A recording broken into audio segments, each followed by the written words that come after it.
नमस्कार, ANB news देख रहे हैं आप। मैं हूं आपके साथ पल्लवी राजपूत और हमारे खास कार्यक्रम स्वर्णिम मध्य प्रदेश छत्तीसगढ़ में आप सभी का स्वागत है। और चलिए अब शुरुआत कर लेते हैं खबरों की। छत्तीसगढ़ के मुख्यमंत्री भूपेश बघेल ने अपनी मासिक रेडियो वार्ता लोकवाणी की 27वीं कड़ी में छत्तीसगढ़ सरकार राज्य में महिलाओं को दी जा रही सुविधाओं, सुरक्षा, शिक्षा और रोजगार पर विस्तार से चर्चा की। सीएम भूपेश ने अपनी वार्ता के दौरान कहा कि उनके मुख्यमंत्री बनने के बाद से लेकर अब तक 2 साल में राज्य में कुपोषण की दर 9% तक कम करने में सफलता हासिल की गई है। अब छत्तीसगढ़ में कुपोषण की दर राष्ट्रीय औसत 32.11% से भी कम हो गई है। उन्होंने बड़े ही आत्मविश्वास भरे लहजे में कहा, यदि हम इसी रफ्तार से काम करें तो अगले 5 सालों में प्रदेश में कुपोषण की दर को इकाई में ला सकते हैं, यानी कि 10% से कम कर सकते हैं।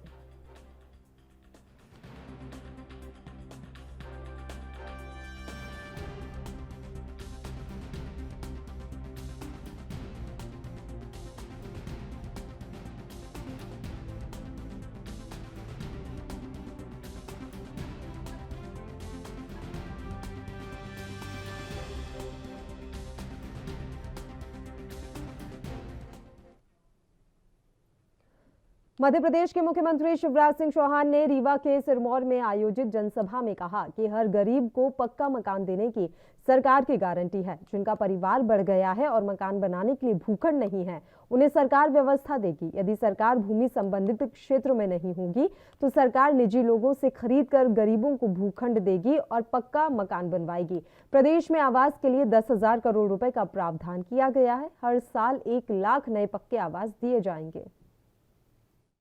गरीब कल्याण योजना बनाई और तय किया। अभी मार्च तक के लिए है कि 5 किलो गेहूं फ्री में, 5 किलो गेहूं एक व्यक्ति को हर महीने फ्री में दिया जाएगा। और एक मुख्यमंत्री अन्नपूर्णा योजना जिसमें 1 रुपया किलो गेहूं दिया जाएगा। 1 रुपया में 10 किलो गेहूं। मैं आज आपसे पूछना चाहता हूं, हम किसान से खरीदते हैं 19-20 रुपया किलो, और जब ढोके लाते हैं, ट्रांसपोर्ट करते हैं, खरीदी में पैसा लगता है, गोदामों में रखते हैं वेयर हाउस में, तो ये पड़ता है 25 रुपया किलो।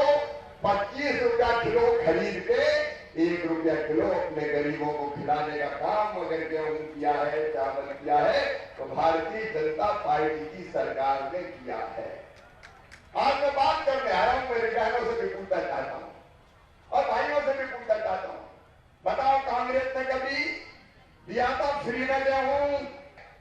जिनका सर्वे करके कच्चे मकान निकले हैं उन सबको पक्का मकान बनवाने के लिए पैसा दिया जाएगा। कोई गरीब झोपड़ी में नहीं रहेगा, कोई गरीब झोपड़ी में नहीं। और इस साल अभी मेरे सारे आदरणीय विधायक बैठे हैं साहिब, मकान बनाने के लिए मध्य प्रदेश सरकार ने इसी साल कितने पैसा रखे गरीब बहनों और भाइयों? 10,000 करोड़ रुपया गरीबों को मकान बनाने के लिए हमने रखे हैं। 10,000 करोड़ रुपया। आज तक इतिहास में कभी गरीबों को मकान बनाने के लिए 10,000 करोड़ रुपए नहीं रखे जाए। इस साल हम 10 लाख मकान बनाएंगे, अगले साल फिर 10 लाख मकान बनाएंगे, उसके अगले साल फिर 10 लाख मकान बनाएंगे। 3 साल में 30 लाख मकान बना के रीवा के भी 84,000 गरीबों को फिर मकान बना के दे देंगे। कोई झोपड़ी में नहीं रहेगा, सबका अपना घर का सपना पूरा होगा। मेरे बहनों और भाइयों, सबका अपना घर बनाने का सपना पूरा होगा। मुख्यमंत्री भू आवासीय अधिकार योजना, जिन गरीबों के पास अगर रहने की जगह नहीं है, एक छोटे घर में कई परिवार रह रहे हैं, और परिवार का मतलब पति पत्नी और उसके बच्चे। अगर 4 भाई अपनी पत्नियों के साथ एक घर में रह रहे हैं, वो घर एक परिवार का है, 3 के पास जमीन नहीं है, ये मैं मानूंगा। और आज मैं सिरमौर की धरती पे कह रहा हूं, ऐसे सारे गरीब बहनों और भाइयों को मकान बनाने के लिए फ्री में जमीन दी जाएगी। साथ की जमीन पट्टे देंगे हम। 3,000 करोड़ रुपया की बाण सागर का पानी केवल सिंचाई के लिए नहीं होगा। बाण सागर के पानी से पेयजल योजना के लिए आपके नल के लिए पानी खींच के लाएंगे, गांव में पाइपलाइन बिछाएंगे और घर घर में नल लगाएंगे। उसका प्रारंभ हो गया। तुम्हारी आमदनी कम से कम 10,000 रुपया हर हालत में करना है। अब ठेकेदारों से वापस लेके और फिर इन बहनों को ही प्लांट दे दिया। मेरी आंगनबाड़ी की बहनों, अब तुम, मेरी आजीविका मिशन की बहनों, अब तुम कारखाना भी चलाओ। धीरे धीरे आगे बढ़ते जाना है। गरीब नहीं रहना है, मजबूर नहीं रहना है। मेहनत करेंगे, काम धंधा अपना आजीविका के माध्यम से शुरू करेंगे और पैसा कमाएंगे ताकि इज्जत की जिंदगी जी सकें, इज्जत के साथ जी सकें और अपने परिवार को भी चैन से चला सकें। और जो स्व सहायता समूहों का काम चल रहा है, हर महीना आजीविका मिशन से मैं जोड़ता हूँ, हर महीना, और हर महीना पैसे डालता हूँ। हर महीना रेगुलर कार्यक्रम होता है जिसमें आजीविका मिशन के खाते में पैसा डालने का हम काम करते हैं और आजीविका मिशन मजबूत बनते जा रहे हैं। एक अलग ताकत खड़ी हो रही है मध्य प्रदेश की धरती पर। यहाँ सशक्त और सबल मेरी बहनें लगातार आगे बढ़ती जा रही है। मध्य प्रदेश के गृह मंत्री नरोत्तम मिश्रा ने सीडब्ल्यूसी की बैठक पर प्रतिक्रिया दी। उन्होंने कहा कि कांग्रेस को समाप्त करने की महात्मा गांधी जी की इच्छा अब राहुल गांधी ही पूरी करेंगे। कांग्रेस के नेता भी ऐसा ही चाहते हैं। वहीं इस दौरान उन्होंने कहा कि फिल्म द कश्मीर फाइल्स देखने के लिए मध्य प्रदेश के पुलिसकर्मियों को अवकाश दिया जाएगा। क्या है, देखो, कांग्रेस के लोग चाहते हैं कि गांधी जी की इच्छा यही अब राहुल गांधी के नेतृत्व में ही पूरी हो। गांधी जी चाहते थे ना कि कांग्रेस को अब समाप्त कर देना चाहिए। अब महात्मा जी की इच्छा इसी से पूरी करें, राहुल जी ही पूरी करेंगे। द कश्मीर फाइल पिक्चर के लिए मैंने अभी डीजीपी महोदय को कहा है कि हमारे प्रदेश के समस्त पुलिसकर्मी सुविधा अनुसार जब भी पिक्चर सपरिवार जाना चाहें तो उनको अवकाश वो दें, जिससे पुलिसकर्मी इस फिल्म को देख सकें। अपने आप में बहुत अच्छा फिल्मांकन और हमारे भोपाल के ही व्यक्ति की प्रमुख भूमिका उसके अंदर है, इसलिए संपूर्ण प्रदेश के पुलिसकर्मी इस पिक्चर को देखें, उसके लिए छुट्टी का कहा है। कोरोना के नए प्रकरण संपूर्ण मध्य प्रदेश में आए हैं, जबकि ठीक होकर अपने अपने घरों की ओर, गंतव्य की ओर जाने वाले 112 लोग हैं। मध्य प्रदेश में एक्टिव केसों की कोरोना की संख्या 536 कुल बची है। कल जो सैंपल लिए गए हैं वो 28,729 सैंपल संपूर्ण प्रदेश में कोरोना के लिए गए हैं।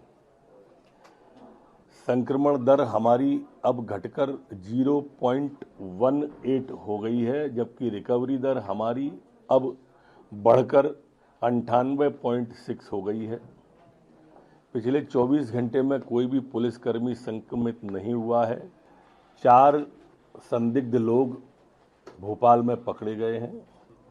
ये जानकारी आपके पास भी आ गई होगी। इनके पास में जिहादी साहित्य मिला है, इलेक्ट्रॉनिक उपकरण मिले हैं, संदिग्ध दस्तावेज मिले हैं, जिनकी गंभीरता से जांच की जा रही है। एनआईए आ रहा है, कोई केंद्रीय एजेंसी आ रही है कि अभी कोई बात हुई है दिल्ली से? अभी हमने ये तय किया है कि इसके लिए हम एसआईटी भी बना रहे हैं। जो एसआईटी गंभीरता से इसकी गहराई में जाएगी और गहराई में जाकर इसके जेएमबी, ये 4 में से 3 ने तो स्वीकार कर लिया है कि वो बांग्लादेश के हैं, और इसलिए इसके पहलुओं में इसके अंदर तक तह में जाने की आवश्यकता है। इसके लिए एसआईटी का गठन मध्य प्रदेश के अंदर किया जा रहा है। एनआईए आ रहा है, क्या कोई बात हुई है सेंट्रल से इस तरह की घटना पर? अभी इसकी तह तक जाने की आवश्यकता है। मैं समझता हूँ आज हम शाम तक या कल तक उसकी तह में पहुँच जाएंगे। उसके बाद इस विषय पर भी विचार होगा।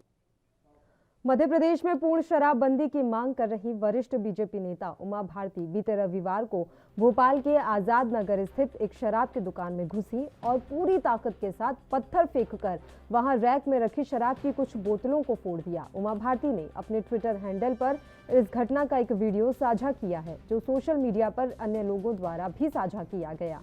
पूर्व मंत्री ने कहा कि उन्होंने अपने इस कृत्य के माध्यम से स्थानीय प्रशासन को 1 सप्ताह के भीतर शराब की दुकान बंद करने की चेतावनी दी है।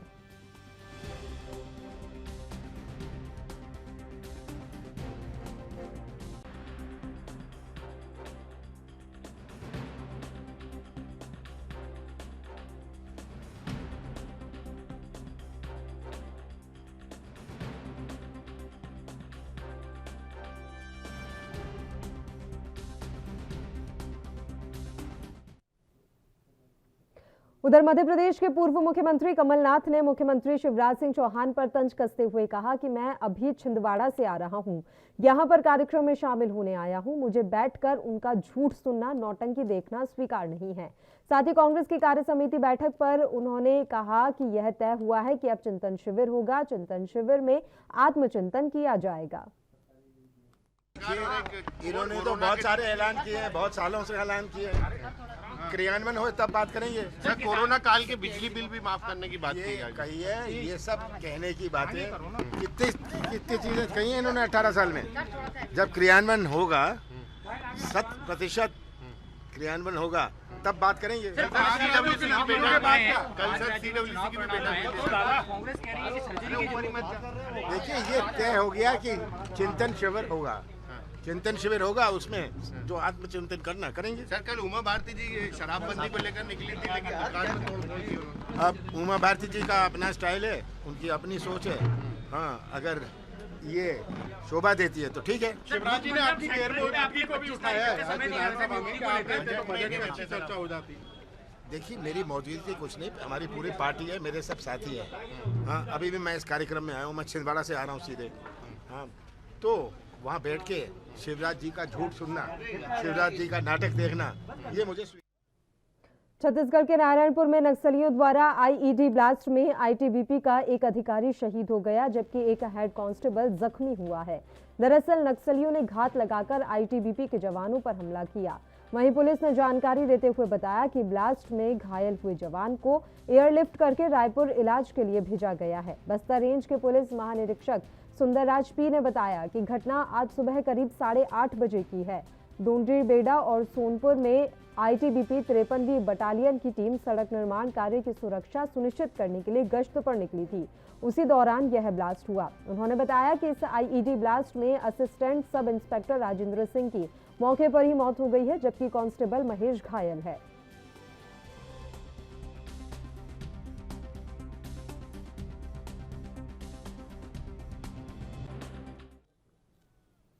बुलेटिन में खबरों का सिलसिला लगातार जारी रहेगा। यहां रुकते हैं एक छोटे से ब्रेक के लिए, आप बने रहिए हमारे साथ।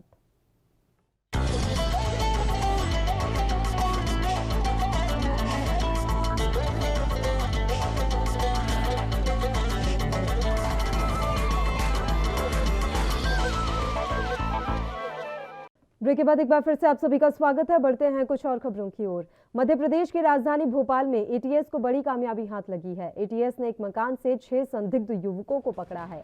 आशंका है कि इन युवकों के आतंकवादियों से कनेक्शन है। वहीं एटीएस की इनके पास से बड़ी मात्रा में धार्मिक साहित्य और विस्फोटक सामग्री मिली। इस सीक्रेट ऑपरेशन को एटीएस ने रात 3 बजे अंजाम दिया।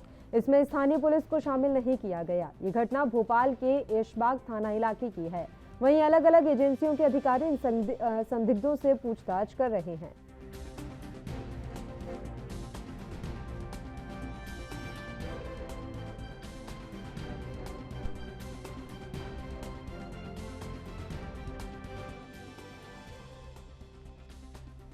कि देखा तो उन्होंने हमें मना कर दिया, हमने खिड़की बंद करके अंदर होकर।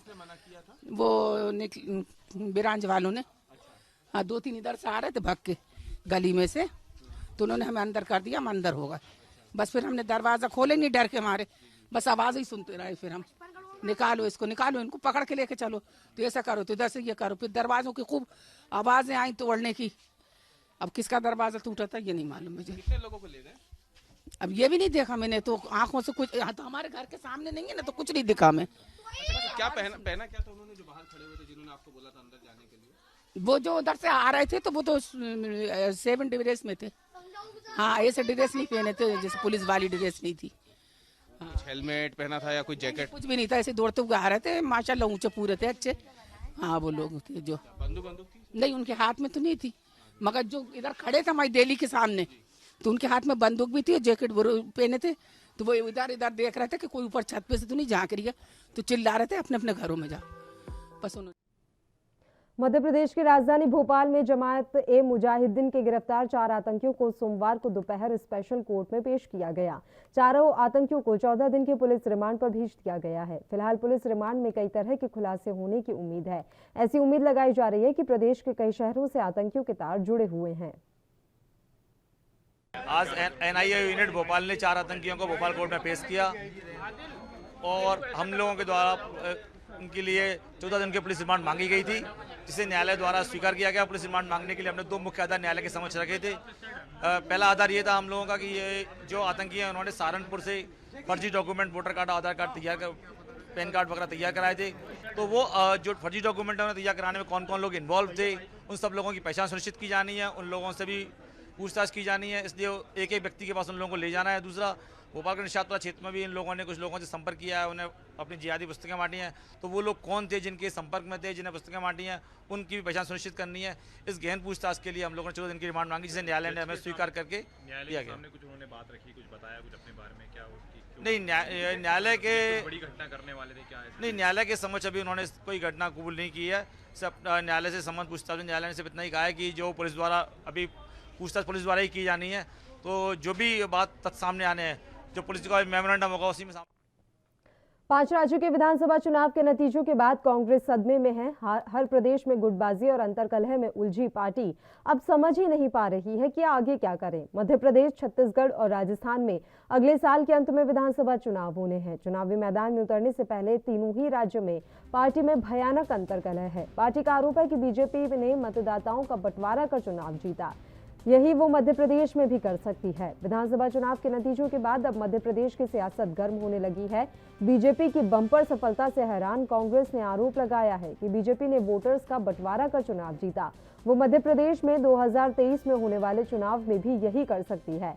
पार्टी ने साथ ही अपने नेताओं कार्यकर्ताओं को भी नसीहत दी है। वहीं पार्टी के वरिष्ठ नेता और पूर्व मंत्री सज्जन वर्मा ने आशंका जताई कि बीजेपी ध्रुवीकरण के आधार पर मध्य प्रदेश में 2023 का चुनाव लड़ेगी। यूपी में मतदाताओं का ध्रुवीकरण किया गया था, उसने मध्य प्रदेश में भी ध्रुवीकरण शुरू कर दिया है। बीजेपी को मतदाताओं के बांटने की बजाय जनता के मुद्दों पर बात करनी चाहिए। बीजेपी हिंदू मुस्लिम झगड़े करवाने की कोशिश कर रही है।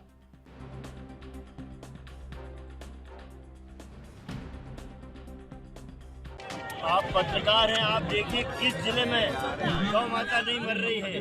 भाजपा के कुप्रबंधन की वजह से आज गौ माता इंदौर, भोपाल में, विदिशा, गुना, भोपाल, आगर, किस जगह पे गौ माता नहीं मरी, हजारों की तादाद में गौ माता मर रही है। ये सीधे सीधे मेरा आरोप आज गांधी जी के चरणों में हम ज्ञापन देने आए और ये मांग करते हैं कि शिवराज चौहान गौ माता की हत्या का मुकदमा चलाया जाए। और मैं तो यहाँ के नागरिकों से अनुरोध करता हूँ कि यार अपन मिलके एक गाय की जिंदगी तो बचा लो यार, चारों तरफ। मध्य प्रदेश के अलग अलग हिस्सों की गौशालाओं में बड़ी संख्या में गायों की मौत को लेकर सत्तारूढ़ बीजेपी के खिलाफ इंदौर में सड़क पर उतरी कांग्रेस ने शनिवार को अनूठा विरोध प्रदर्शन किया। चश्मदीदों ने बताया कि कांग्रेस कार्यकर्ताओं ने एक बैलगाड़ी पर बछड़े को सवार किया और इसके साथ मधु मिलन चौराहा स्थित जवाहरलाल नेहरू प्रतिमा से आगे महात्मा गांधी प्रतिमा तक पैदल रैली निकाली।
मध्य प्रदेश के बालाघाट में उत्तर वन मंडल वन परिक्षेत्र पश्चिम बिहार एक बार फिर दुर्लभ वन्य प्राणी पैरोलिन की तस्करी का मामला सामने आया है, जिसमें विभागीय अमला और संयुक्त टीमों ने घेराबंदी करते हुए 6 आरोपियों को गिरफ्तार कर जीवित पैंगोलिन के साथ तस्करों को गिरफ्तार किया है। आपको बता दें कि मुखबिर की सूचना पर संज्ञान लेते हुए वन परिक्षेत्र अधिकारियों के द्वारा तत्परता दिखाते हुए पीछा कर पक्षियों सहित आरोपियों को गिरफ्तार कर लिया गया है।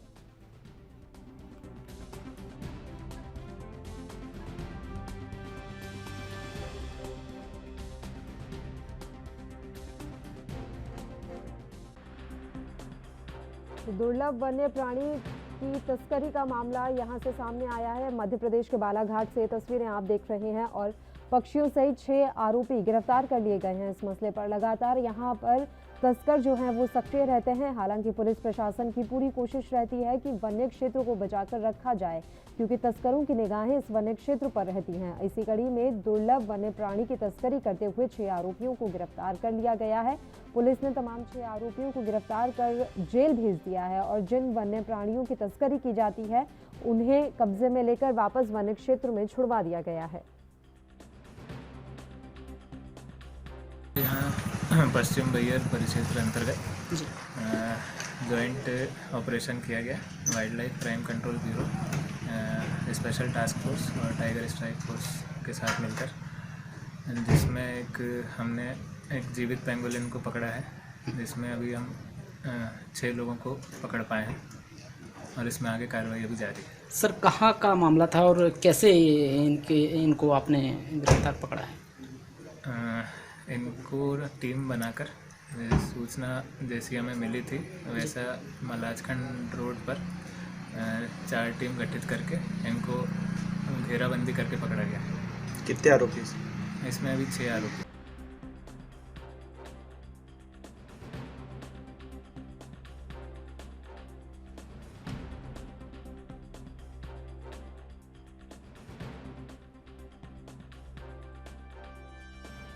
और बालाघाट से हमारे संवाददाता वीरेंद्र इस समय फोन लाइन पर जुड़ गए हैं इस खबर पर तमाम जानकारी के साथ। वीरेंद्र, पूरी जानकारी आपसे चाहेंगे।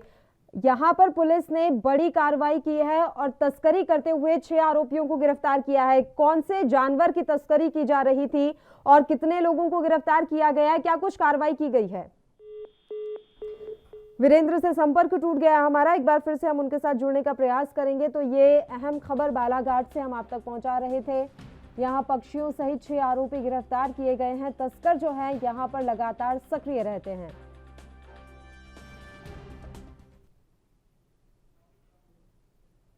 बुलेटिन में फिलहाल वक्त हो चला एक छोटे से ब्रेक का। ब्रेक के उस पार खबरें लगातार जारी रहेंगी। आप देखते रहिए ANP न्यूज।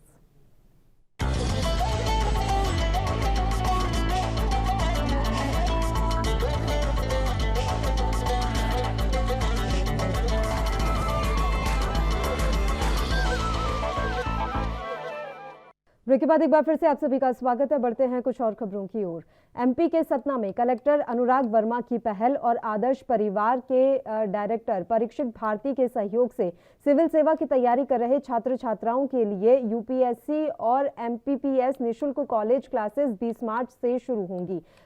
कोचिंग क्लास का उद्घाटन समारोह टाउन हॉल में संपन्न हुआ।